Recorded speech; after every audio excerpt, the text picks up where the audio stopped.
Jadi kalau mau nangkapnya 30, ada yang 60, ada yang 100. Puji Tuhan. Nah, open your mind, open your heart.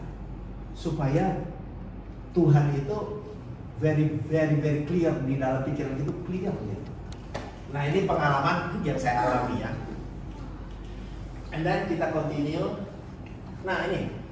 Dan semua mencerminkan kemuliaan Tuhan dengan muka yang tidak tersubung. Dan karena kemuliaan itu datangnya dari Tuhan, yang adalah roh, maka kita diubah menjadi apa? Serupa dengan gambarnya dalam kemuliaan yang semakin besar. Jadi serupa dengan gambarnya. Ya apa itu? Jangan Bapak Ibu berpikir, oh yang berjenggotan gimana pula, ibu-ibu jenggotannya enggak. Yesus rambutnya gondrong, panjang, rambutnya sama. Laki-laki yang rambutnya gondrong gimana? Jangan lihat itu. Tapi lihatlah Allah, Tuhan yang roh. Dan kita sudah diciptakan baru, dilahirkan di dalam Kristus menjadi segambar dan serupa Dia, yaitu manusia roh. Nah kan? Sehingga kita disebut manusia spiritual.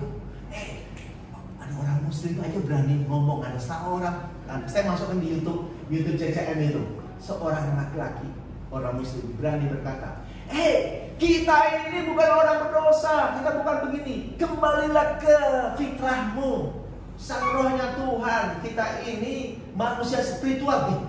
Orang muslim bisa bilang begitu, masa anak-anak Tuhan gak bisa? Loh, saya masukkan di YouTube saya karena saya kagum dengan pengajar. Bapak bilang kan, wis bagus gitu kan? Oke, bagus. Saya masukkan di YouTube-nya Presenter Ministry itu. Yang ngomong tuh orang muslim. Saya kagum dengan karena saya tidak melihat agama. Saya tidak mengkotak-kotakkan orang dengan atas agama. Enggak. Karena Tuhan tidak menciptakan agama. Tuhan nggak mau bawa agama. Manusia yang buat nama agama ini, nggak ada agama sebetulnya. Tapi kita adalah bersatu dengan Kristus. Kalau saya bukan dulu bilang murid, sekarang saya nggak bilang murid lagi. Dulu kalau dibilang murid, aku murid Kristus bangga. No. You are the mempelai. Mempelai Kristus sama murid hebat mana? Mempelai dong. Murid mah. Kita bukan murid Kristus, itu cerita murid itu proses to understand. Ya, kalau murid itu proses mengerti. Tapi kita sudah sampai pada puncaknya, yaitu you are the mempelai of Christ. Ada amin? Amen. Beri tepuk tangan dong. Ya, saya waktu nangkep ini dahsyat loh, dahsyat sekali. Oke, nah ini pengertian kita. Mari kita sama-sama mengerti. Heaven diartikan langit, bahasa Indonesia yang menerjemahkan nggak tepat. Maka ya Bapak Ibu ya, tidak tepat terjemahannya, tidak tepat. Ya, bukan langit. Ya, kalau langit bahasa Inggrisnya apa Pak? Sky. Ya, heaven is talk about Tuhan, God ya.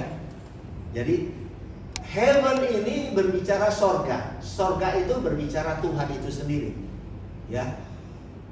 Kemudian earth itu bumi. Ya, itu bercerita tentang apa? Umatnya. Bahasa rohaninya umatnya. Ini heaven itu sorga. Adam dibuat dari tanah. Ya. Maka disebut umatnya, inilah bumi itu bercerita umatnya. Jadi heaven is talk about sorga, berbicara Tuhan. Nah, Pengkhotbah 1 ayat 4. Keturunan satu, yang satu pergi, keturunan yang satu datang, tetapi apa?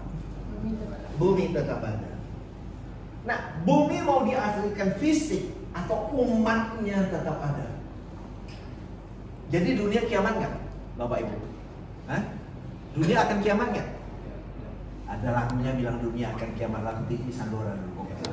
Ya, dunia akan kiamat. Dan banyak orang di luar sana ngomong dunia kiamat. Bapak Ibu, jujur to tell the truth, apa pengalaman pribadi saya? Waktu saya menerima pengajaran akan ada kiamat, Yesus datang akan kiamat, mau tahu apa yang terjadi? Kita stagnan, kita nggak maju. Di dalam kehidupan kita akhirnya mau cari perhatian sama Tuhan. Oh, Tuhan udah mau kiamat, doa. Tahu nggak apa? Sebetulnya bro ada tugas kantor, dikasih kantor. Tapi pendeta ngomong, Bapak Ibu mau tahu malam ini Yesus bisa datang seperti pencuri. Apakah Bapak Ibu sudah siap? Sebetulnya ada tugas. Akhirnya karena ketakutan, baca firman, berdoa. Besok bangun nggak ada apa-apa juga. Tugasnya belum selesai. Tanya kantor, mana tugasnya? Waduh Pak, belum selesai Pak. Kamu gimana sih? Nah teman, gak begitu. Saya dari sini mau berkata, dunia nggak akan kiamat. Jadi dari zaman dulu kita dengar dunia kiamat, betul nggak? Udah kiamat belum? Enggak. Jadi pengertian kiamat itu pun kita harus ngerti. Akhir zaman itu harus ngerti apa konteksnya. Ya. Saya waktu ngerti ini, wah hidup saya belum, cuma tahunya sudah ketuaan Bapak Ibu. Saya ketawa, tahunya ini 6-7 tahun terakhir. Dulu kagak tahu saya, ya. Nah, jadi tolong mari paham. Untuk itu, kenapa saya ceritakan ini? Saya ceritakan ini supaya kita yang punya anak, punya cucu, maka kita membekali mereka dengan kebenaran, supaya mereka hidup firm dalam hidup ini. Oh yes, aku sudah selamat. My relation with God itu dalam roh dan kebenaran. Kalau Yesus datang ke bumi melakukan hal terbesar bagi kehidupan, maka saya juga. Karena ada Tuhan dalam saya memiliki relasi, hikmat Tuhan mengalir dalam hidup saya. And then saya seek, Tuhan beri apa? Kapabilitas apa? Kemampuan apa yang Tuhan beri dalam hidup saudara dan saya? Dan inilah diekspor sebesar-besarnya untuk kepentingan masyarakat banyak, kepentingan negara dan bangsa. Do the best in your life, gitu. Jangan cari perhatian sama Tuhan. No, saya mau katakan, Tuhan sayang saudara. Benar ini saya. Tuhan sayang saudara. Saudara nggak perlu cari perhatian sama Tuhan. Tuhan sayang saudara. Jadi hari ini Bapak Ibu, resapkan dalam Tuhan, terima kasih Engkau mengasihiku. Aku sudah Engkau selamatkan. Be happy in my life. Tuhan beri aku kekuatan, kesehatan yang prima. Tuhan tahu apa di hatiku, di hidupku, aku akan lakukan Tuhan. Itu aja hidup ini. Begitu. Simple, very simple. Ya. Jangan capek. Ya, nggak ada. Tapi tambah kita menekuni kebenaran ini, kita tambah senang. Artinya gini, kita betul-betul waktu baca firman itu, wow, oh ini ya, oh gini ya Tuhan, ya gitu kira-kira, ya gitu kira-kira. Nah, kemudian jadi Pengkhotbah 1 ayat 4 ini begini. Saya pernah bertanya sama orang bule. Begitu saya sodorkan ayat ini, dia bilang oke sama aku. Sodorkan ayat ini, dia bingung sendiri. Saya bilang, gimana menurutmu? Waduh, saya baru tahu ayat ini ada begini katanya. Jadi dia pusing sendiri tuh.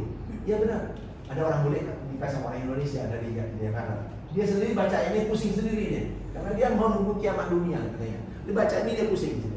Banyak loh, ini cuma satu. Banyak ada di Mazmur, ada di mana ayatnya.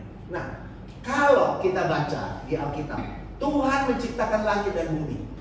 Nah, ingat, bahasanya seperti itu. Bisa menceritakan kejadian lama, tapi intinya, pemahaman secara rohaninya, itu artinya apa?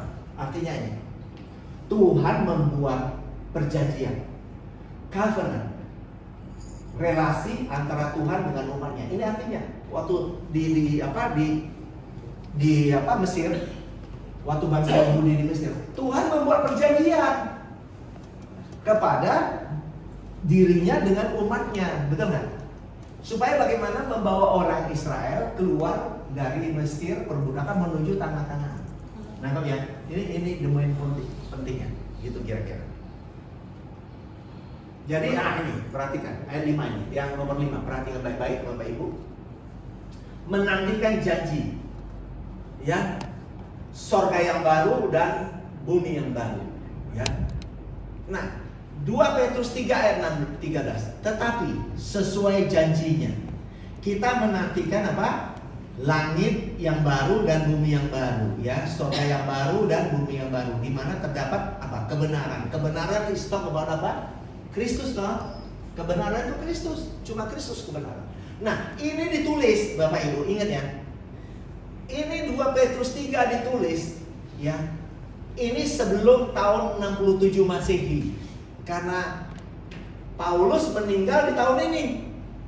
Ya itu ditulis tahun 50-an lah, kira-kira gitu ya. 50-an sekian gitu ya. Jadi nih, dia meninggal tahun 67.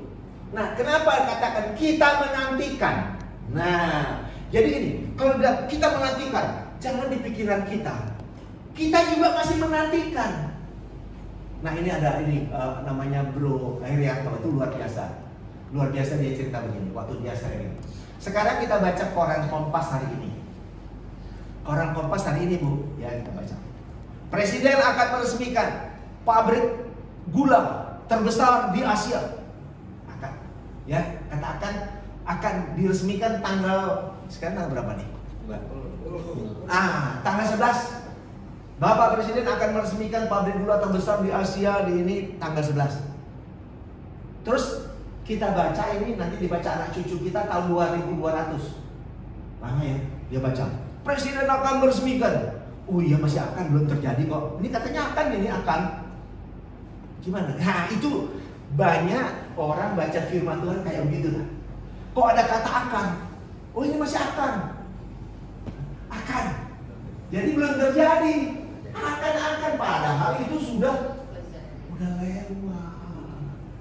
So that's why I said that dari kitab Kejadian sampai kitab Wahyu semua already finished, fulfill perfectly.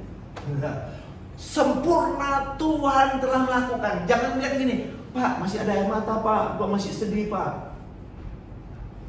Bukan bercerita itu. Bercerita keselamatan jiwamu.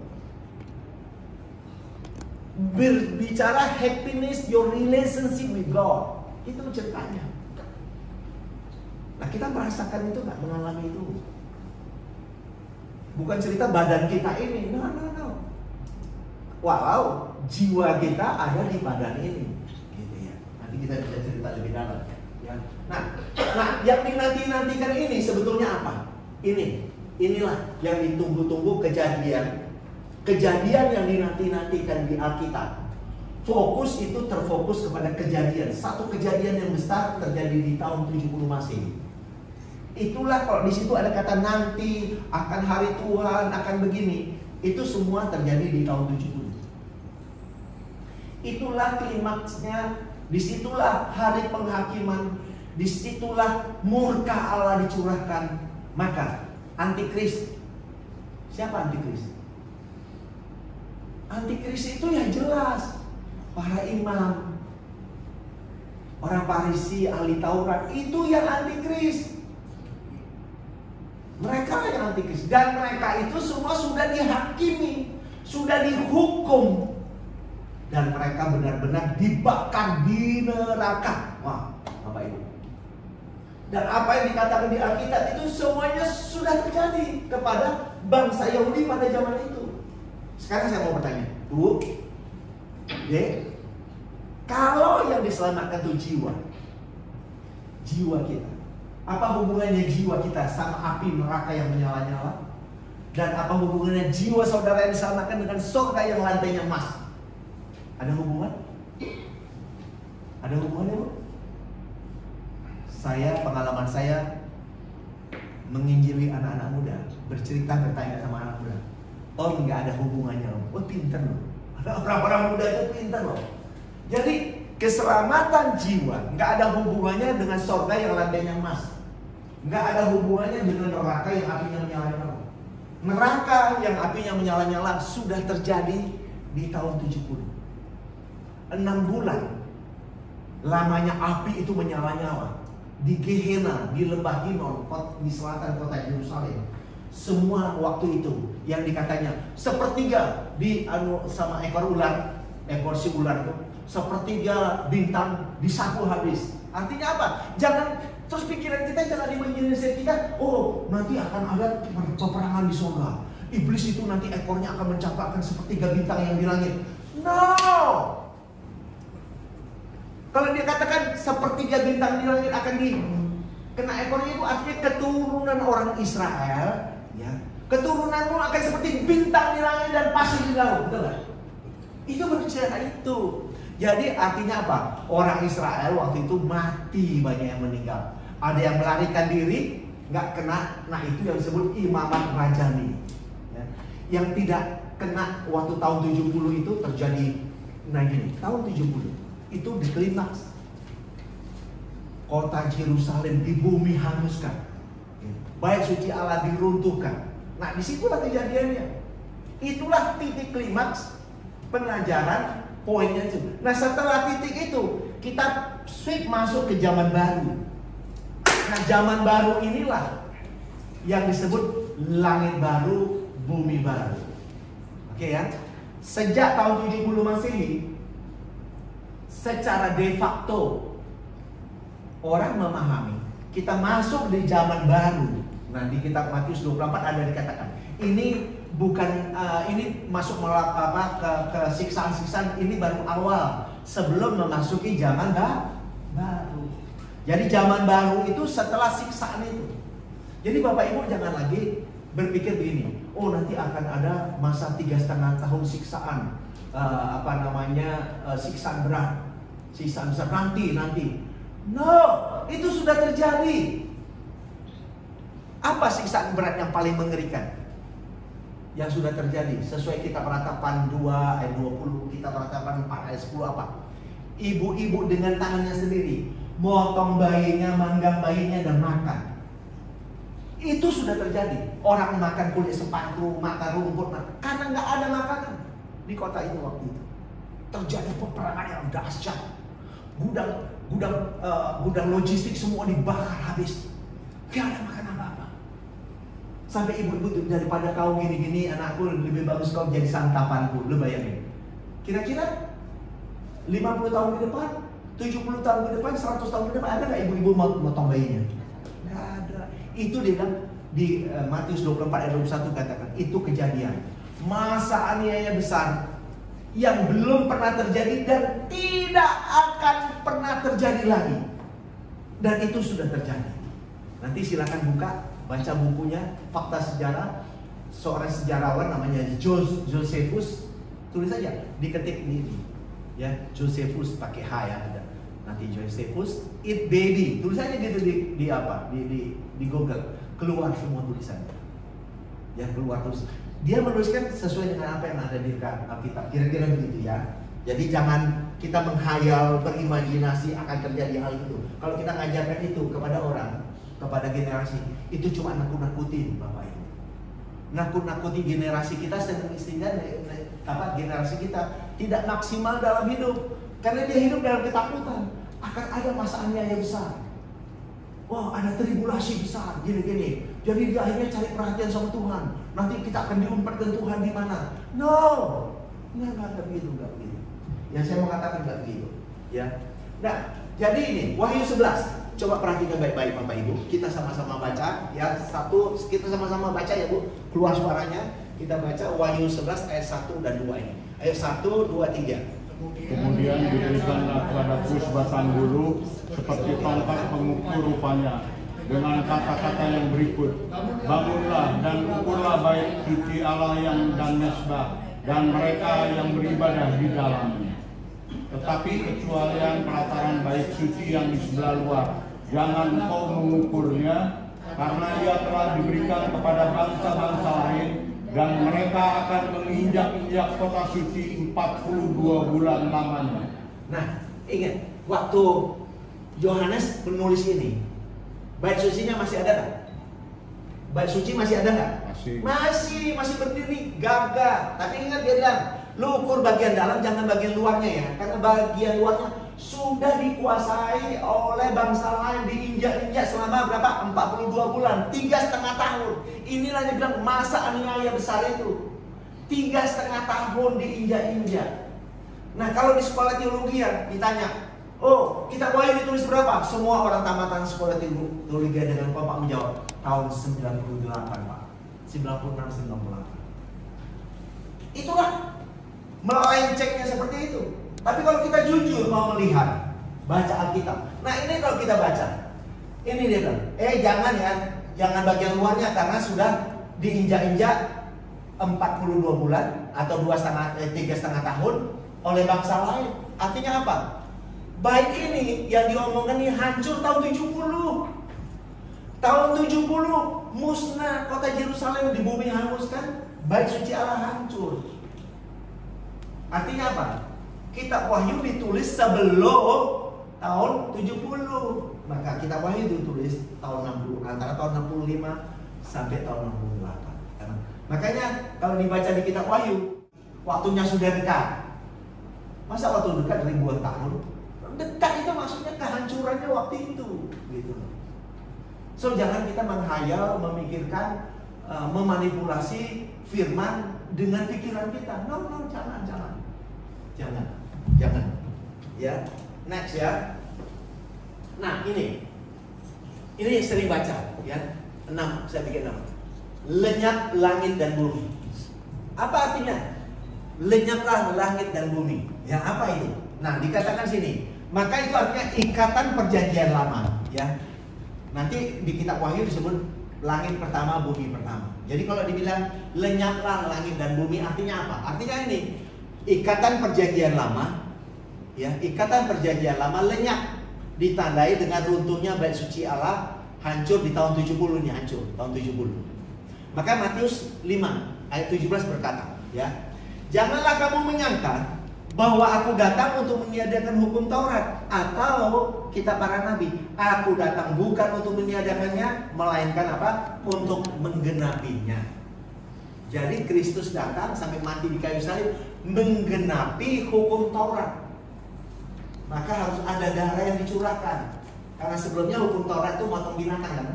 Ya, setiap tahun potong binatang. Seperti diikuti orang Muslim sekarang masih potong binatang. Kenapa? Karena mereka nggak ngerti, gitu aja.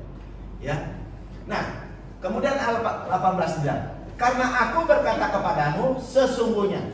Nah, sesungguhnya ini kata-kata penting ini. Ayo sama-sama kita baca 1, 2, 3. Lenyap langit dan bumi ini, satu iota atau satu titik pun tidak akan ditiadakan dari hukum Taurat sebelum semuanya terjadi. Nah, ada kata kunci ya di sini ya. Ya, selama belum lenyap langit dan bumi. Nah, waktu dikatakan itu, kalau pikiran kita lihat langit yang di atas bumi ini belum lenyap, kita yang salah mengerti. Maka ya Bapak Ibu, bukan itu maksudnya, ya, bukan itu. Nah, kita baca lagi. Dia bilang apa? Satu iota atau satu titik pun tidak akan ditiadakan dari hukum Taurat sebelum semua terjadi. Apa semua terjadi? Ya ini kehancuran bait suci Allah ini. Waktu ini hancur, bukan hanya satu iota, puluhan iota udah hilang semua. Kenapa? Karena nggak ada lagi melakukan penyembelihan di binatang sebagai korban sembelihan, korban pengampunan dosa. Udah nggak ada. Artinya apa? Puluhan iota udah hilang semua. Itu yang penting, momen penting di dalam pengajaran agama Yahudi adalah korban sembelihan untuk pengampunan dosa. Nah, waktu bait Allah hancur, udah nggak bisa lagi. Artinya bukan cuma satu iota, semua udah banyak iota. Nah, jadi langit bumi lenyap itu apa? Bait Allah hancur. Tempat ikatan perjanjian antara manusia dengan Tuhan terjadi di bait suci Allah itu, yang diatur oleh ritual hukum Taurat. Itulah yang lenyap. Jadi waktu bait suci Allah ini lenyap, hancur, maka inilah disebut lenyap langit dan bumi. Itu. Jadi jangan pikiran kita nunggu-nunggu ini belum lenyap. Bukan. Kita ketinggalan kereta api. Jadi yang dikatakan lenyap langit dan bumi itu adalah bait suci Allahnya sudah nggak ada. Sehingga ikatan perjanjian yang didasarkan oleh hukum Taurat, ritual-ritual hukum Taurat yang mengikat antara manusia dengan Tuhan, heaven and earth, ya, itu udah nggak ada. Gitu loh maksudnya. Jadi langit dan bumi pertama itu adalah ikatan perjanjian yang pertama antara manusia dengan Tuhan yang diatur oleh hukum Taurat terselenggara di bait suci Allah. Dan itu yang sudah lenyap. Maka kalau baca di kitab Wahyu 21 ayat 1 dia berkata, aku melihat langit yang baru dan bumi yang baru. Langit yang pertama dan bumi yang pertama telah berlalu dan laut pun tidak ada lagi. Saya pernah berbicara sama di debat lah, ikutlah waktu itu, dia bilang, emangnya Pak Girsan di Laut Cina Selatan masih ada laut? Nah itu orang yang seperti itu mereka tidak nyambung dengan kebenaran. Karena mereka melihat secara fisik. Tuhan tidak berbicara seperti itu. Tuhan berbicara relation, hubungan, gitu. Istilah itu yang dipakai, laut pun tidak ada lagi, artinya apa? Tidak ada kematian di dalam Kristus Yesus. Kenapa? Karena kita sudah dilahirkan baru di dalam Dia. So kita tidak pernah mati selama-lamanya. Apa itu mati? Mati artinya terpisah dengan Tuhan. Jadi tidak ada laut lagi. Jadi tidak ada kematian. Di dalam Kristus tidak pernah ada kematian. Karena kita sudah dipulihkan, kita sudah dihidupkan baru di dalam Dia. Jadi kita nggak pernah mati. Meninggal dunia ya, beda. Meninggal dunia suatu kepastian. Tapi mati kita tidak pernah mati. Karena kita sudah hidup di dalam Kristus. Saudara nggak pernah mati. Meninggal dunia, yes. Pada waktunya kita akan meninggal. Dari tanah kembali ke tanah. Tapi jiwa kita sudah hidup kekal di dalam Dia selama-lamanya. Ingat ya, orang mati menguburkan orang mati. Saya dulu bingung. Wah, ikutlah aku. Biarlah orang mati menguburkan mati. Gimana sih orang mati menguburkan? Ternyata orang yang tidak percaya Tuhan, tidak punya relasi Tuhan, biarlah mereka menguburkan mereka. Gitu loh, maksudnya itu begitu. Bukan orang mati, orang meninggal dunia menguburkan orang. Enggak. Artinya orang mati itu orang yang tidak punya relasi sama Tuhan. Ya biarin aja mereka. Gitu, maksudnya itu begitu. Nah itu nanti kita bisa baca juga di kitab Wahyu 22 ayat 15. Jadi di luar kota suci itu, di situ tetap masih ada penjahat ini ada, pesundalnya masih tetap ada. Di luar Kristus, pesundal masih ada, penyihir tetap ada. Ya nggak apa-apa, gitu. Tapi yang di dalam Kristus, be happy in your life, gitu. Waktu kita ngerti, gitu. Nah lanjut, ya. Nah ini. Maka ini, coba kita baca sama-sama Roma 10 ayat 4. Sebab Kristus adalah kebenaran hukum Torah, sehingga kebenaran diperoleh tiap-tiap orang yang percaya. Nah, ini sudah digenapi. Jadi ini semua kegenapan hukum Taurat sudah selesai. Jadi kalau kita masih terikat hukum Torah, kita begini-gini, aduh, kita capek. Jadi gini, jujur ya, saya kan kita dari SD belajar agama, SMP belajar agama. Oh, hukum Taurat lah, begini. Orang Hindu, Buddha, ateis, Om Konghucu, nggak pernah baca kitab Taurat. Saya tanya, dari sisi kebaikan, mereka baik kan? Baik kan? Baik banget. Karena Tuhan menulis di loh hati manusia. Amin? Dulu Tuhan menulis firman-Nya di loh batu. Tetapi akhirnya Tuhan menulis di loh hati manusia. That's why saya tidak berani menyesatkan orang. Siapa mengerti bahasa Jawa? Ada orang bahasa Jawanya juga. Aku manunggal, apa bahasanya? Ya manunggal dengan Sang Pencipta. Gusti. Dia manunggal apa? Itu lah itu. Aku nggak bisa ngikutinya. Jadi orang aliran kepercayaan aja berkata, aku telah manunggal dengan Sang Pencipta. Walau dia nggak tahu namanya Tuhan itu Yesus Kristus, but one day dia tahu, kita nggak tahu. Tapi dia bilang dia sudah menyatu dengan Tuhan. Sementara orang Kristen semua ini dia belum bersatu dengan Tuhan. Cuma Roh Kudus, Yesus masih di langit. Aku masih tunggu belum datang. Cuma ini. Nah ini perlu kita menelaah dengan baik. Jadi udah ngerti ya Bapak Ibu ya. Jadi jangan bilang, oh satu iota ini udah banyak iota. Iotanya sudah hilang. Kenapa? Karena penyembelihan binatang udah nggak ada sejak tahun 70. Udah nggak ada lagi. Itu pun karena murka Allah. Karena gini loh, kenapa Tuhan murka? Karena Yesus sudah mati di kayu salib untuk dosa manusia. Kenapa lu masih potong binatang every years gitu loh? And then Tuhan jengkel, dimusnahkan itu bait suci Allah. Itulah yang disebut kiamat. Itulah yang disebut akhir zaman. Akhir dari zaman implementasi hukum Taurat. Akhir dari zaman potong binatang untuk penembusan dosa. Akhir dari paradigma berkata Tuhan ada di ruang Maha Kudus. Udah gak ada. Berakhir zamannya. Masuk dalam zaman baru. Langit baru, bumi baru. Relasi dalam roh dan kebenaran di dalam tubuhnya, di dalam mempelainya. Kristus sebagai kepala, kita tubuhnya. Ada amin? Itulah langit baru, bumi baru. Jadi jangan ngebayangkan lagi bumi baru yang itu. No. Nah, pengajaran ini cari di YouTube, pasti belum ketemu, kecuali nontonnya di Christ Center Ministry. Di lain itu belum ada.